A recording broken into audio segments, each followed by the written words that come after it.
These are soul cakes, love. Do you know soul cakes? I do, I enjoy them. They're small things, size of a lumpy fist, so they'll bake fast. Keep your eyes sharp. And the butter, do I baste them? No need, love. We'll leave the butter for mealtime. I look forward to it. Right then.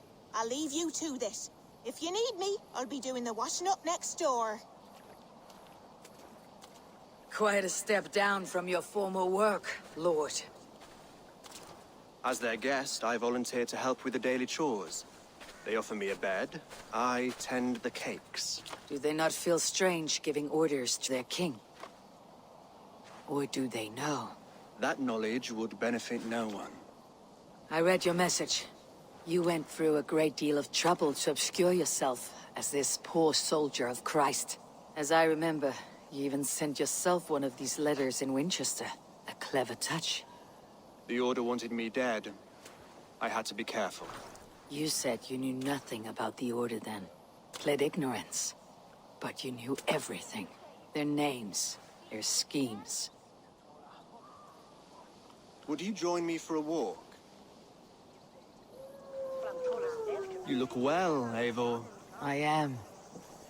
The wars have ended, and my settlement thrives. The wars have not ended. You have simply stopped fighting. But men are brewing plots in mead halls and bedrooms. You will see. And how are you, Aelfred? Getting used to the idea of being unremarkable. I am well. Better than I expected. In this exile, I have found a somewhat nourishing peace. Each morning, I am awakened by the sun and growling cormorants. I bathe in the chilly water of the marsh. I eat from shrubs and drink from buckets. It is a good life. Simple. Blessed. I've never been so far west. I find it quite peaceful here. Calming. I've traveled a long way to hear one name, Aelfred. Who is the Order's Grand Magister? Tell your shadowy friends that England is swept clean. Your work is done. You? Grand Magister was not a title I desired. It passed to me on the death of my brother. From my father before him. Defilers of God's majesty and grandeur. I was their master, and I loathed them. With Goodwin, I set a plan in motion to destroy the Order from within. But my troubles with the Danes delayed that plan. But your trouble with this Dane is what led to their demise. You are Norse, are you not? You have a good ear. I owe you my thanks, Eivor. For that, I give you this. The key to my study. That you may better understand the good you have done. With the Order all but destroyed, you have made room for a greater idea. One to take its place. A universal divine order, inspired by God for the betterment of man. With a poor fellow soldier at its head. You have saved England. Whether or not that was your intent. Now let England save you. England is no more, Lord. You're the last of her kings, and yet you have no kingdom. Look around you. God's works are wondrous. They cannot be ignored, nor resisted. In time, all those who accept God will flourish, and all those who defy him will fall away. Should you remain in England, you too will one day be her subject. Oh, bloody crumbs! The cakes are burned. Where is that man? Young man, where have you gone? Damn. That may have earned me a night of washing linens. I do not know if we shall meet again, Eivor. God willing we will. As one lord to another, perhaps. I'm coming, my lady. I'm here.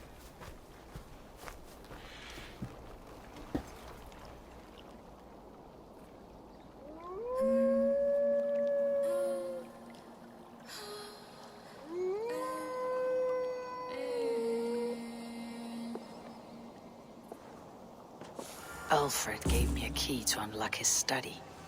Somewhere in Winchester. Here you are, Hytham. The last of the Order's sigils. You'll find King Aelfred's among them. King Alfred? Did our poor fellow soldier lead you to his hiding place? He did, for they were one and the same.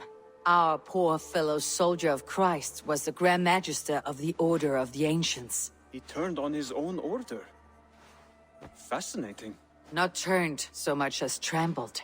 His devotion to Christ and what he calls a universal order set him against them from the start. With all sincerity, he loathed the title and the duty he had inherited, and wished them destroyed. Wonderful. With his abdication, the last stronghold of the Order has been dismantled. All that remain are scraps here and there. And you, Eivor. Now that you have seen our enemy and you understand our cause, I wonder if you would join us. Become a hidden one. Was this your ultimate goal, Hytham? A trial by fire? It is a kind offer, but I do not believe we fight for quite the same cause. Your creed demands that you keep your triumphs hidden.